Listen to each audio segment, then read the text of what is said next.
Oh, sorry to hear that, Maris, no?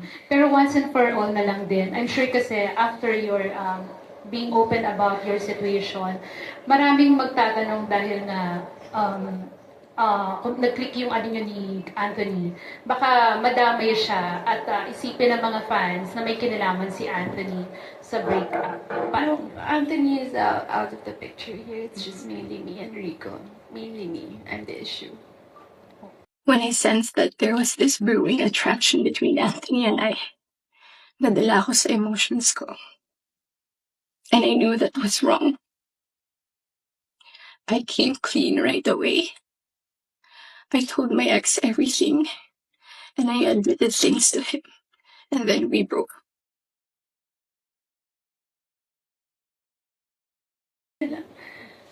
Oh, sorry to hear that, Maris, no? Pero once and for all na lang din, I'm sure kasi after your being open about your situation, maraming magtatanong dahil na kung nag-click yung ano nyo ni Anthony, baka madamay siya at isipin ng mga fans na may kinalaman si Anthony sa breakup. No, Anthony is out of the picture here. It's just mainly me and Rico. Mainly me. I'm the issue.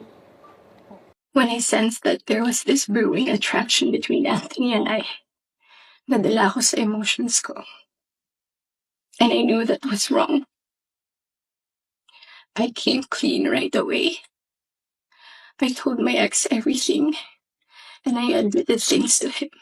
And then we broke.